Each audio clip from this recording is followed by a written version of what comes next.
नमस्कार, good morning, जोहार।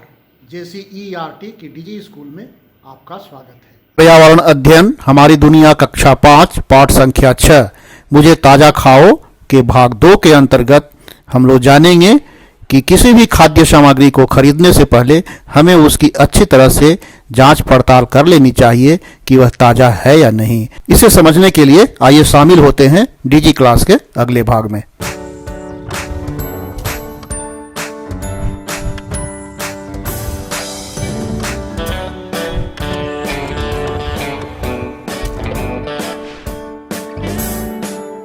आज रूपा की माँ ने रूपा को केक खरीदने के लिए पैसे देते हुए कहती है कि रूपा, जाओ दुकान से एक बिना अंडे वाले केक खरीद कर ले आओ, और हाँ, ये इसका पता ज़रूर लगा लेना कि वो केक ताज़े हों। तो रूपा बोलती है, हाँ हाँ माँ, मैं समझ गई। और रूपा पैसे लेकर दुकान पर पहुंच जाती है। दुकानदार से बोलती है, चाचा मुझे एक केक का पैकेट दो ना। हाँ, वो बिना अंडे वाले केक देना। दुकानदार एक केक का पैकेट निकालता है और रूपा को देता है। रूपा उस केक के पैकेट को लेकर उलट पुलट कर देखने लगती है। उसका ध्यान एक बिंदी पर जाता है। वो देखती है कि उसमें तो भूरे रंग की बिंदी लगी हुई है। वो बोलती है कि नहीं चाचा, मैं ये केक नहीं लूँगी, ये बिना अंडे वाले केक नहीं है, इस पर हरे रंग की बिंदी तो नहीं लगी है, और हाँ, ये केक तो अब ताज़ा भी नहीं है, ये तो ख़राब हो चुका है। दुकानदार बोलता है, नहीं, मैं बोलती है कि नहीं, देखिए इसमें जो ये केक के बनने की जो तिथि लिखी हुई है, ये तो काफ़ी पुरानी है। तब दुकानदार अपनी गलती मानता है और बोलता है कि ठीक है, मुझसे गलती होगी, जाओ तुम खुद से केक ले लो अपने पसंद से। वो दुकान में जाती है और फिर केक के डब्बे को देखती है, उसकी तिथि को मिलाती है, उसकी बिंदी को देखती है, और फिर वो केक लेके वापस घर आती है। अब आप सोचिए कैसे रूपा ने पता किया। क्या आपको पता था ये बात कि कैसे हम जाने कि कौन सा केक अंडे वाले हैं और कौन बिना अंडे वाले हैं, या कौन सा केक ताज़ा है और कौन सा। केक ही नहीं, खाने की कोई भी सामग्री, कोई भी पैकेट बंद सामग्री होती है तो उस पर ढेर सारी चीज़ें लिखी होती हैं।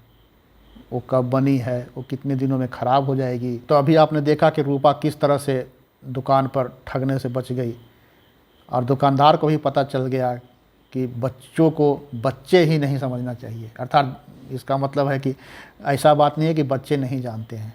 बच्चे को हम कोई भी सामान दे देंगे तो वो ले लेगी, उसे पता नहीं है। और अब मैं समझता हूँ कि आपको भी ये पता होगा, पता नहीं होगा तो आप ज़रूर समझ गए होंगे। आप जब भी अब कोई सामान लेने जाएंगे तो आप ज़रूर इन बातों का पता लगा लेंगे कि यह सामग्री कब बनी है, अब कब ख़राब हो जाएगी, इसकी और भी ढेर सारी चीज़ें आप उस पैकेट पर देख सकते हैं। तो चलिए, सबसे पहले अब जो प्रश्न आपके मन में उठ रहे होंगे उस पर चर्चा करते हैं। सबसे पहली बात है कि आपस में आप चर्चा करें और पता करें कि रूपा ने केक क्यों नहीं खरीदा। सबसे पहले जो केक दुकानदार ने रूपा को दिया, तो उस केक को रूपा ने क्यों नहीं खरीदा, इस पर आप चर्चा कीजिए।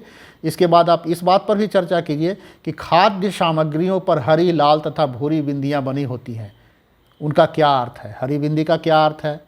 किसी खाद्य सामग्री के पैकेट पर भूरी रंग की बिंदी बनी होती है तो उसका क्या अर्थ है, और किसी खाद्य सामग्री पर लाल रंग की पैकेट बनी होती है तो उसका क्या अर्थ है।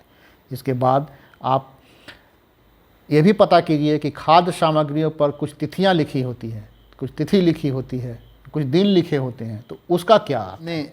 हाँ, तो बच्चों, मैं समझता हूँ कि आप यह पता लगा लिए होंगे कि किसी भी खाद्य सामग्री के पैकेट पर जो बिंदियाँ लगी होती हैं उसका क्या अर्थ है, उन पर जो तिथि लिखी होती है उसका क्या अर्थ है करते हैं।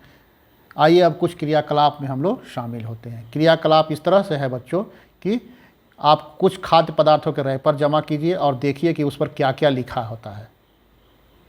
हाँ, सिर्फ तिथि और बिंदी नहीं लगी होती है, और ढेर सारी जानकारियाँ लिखी होती है।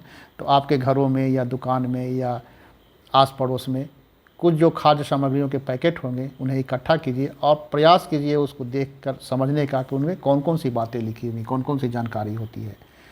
आप इसका भी पता लीजिए, ये भी कीजिए कि दूध और दवाइयों के पैकेट पर भी क्या यह सब लिखा होता है। आप कुछ दूध और दवाइयों के पैकेट लीजिए और देखिए कि क्या उन पर भी ये चीज़ें लिखी होती हैं।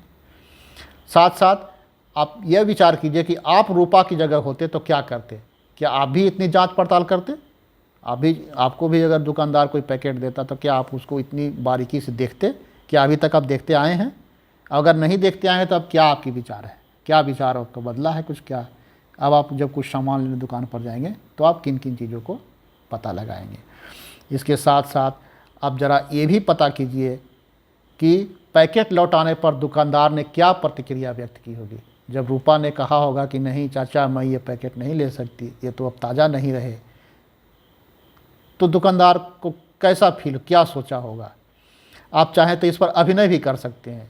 आप दो बच्चे मिल जाएं, आपकी दीदी दुकानदार, आप ग्राहक बन जाए, या आप ग्राहक आपकी भैया दुकानदार बन जाए, और फिर ये अभिनय कीजिए, नाटक लीजिए। उनसे आप पैकेट मांगिए किसी चीज़ का, वो आपको देंगे, फिर आप बोलेंगे, आप देखेंगे उलट पलट के बोलेंगे कि नहीं ये तो ख़राब हो चुका है, ताज़ा नहीं है, मैंने बिना अंडे वाले मांगा, आप अंडे वाले दे रहे हैं। अब देखिए कि वो किस तरह से प्रतिक्रिया करते हैं, आपको मज़ा आएगा। उसके बाद हम लोग जानेंगे कि अब बच्चे जब पिकनिक के बाद वापस अपने घर आ गए हैं, फिर अगले दिन विद्यालय आएंगे, तो विद्यालय में फिर बच्चे क्या बातचीत करते हैं। क्या पिकनिक की बातें भूल जाते हैं या अब तक उन्हें याद है तो किन बातों पर चर्चा कर रहे हैं, और शिक्षिका आगे भी कुछ बातें बता रही हैं क्या। इन सब बातों को हम जानेंगे इस पाठ के अगले भाग में। धन्यवाद बच्चों, इस पाठ का दूसरा भाग समाप्त हुआ। अगले भाग में हम मिलेंगे उन बच्चों से जो पिकनिक के बाद पहली बार आज विद्यालय आए हैं।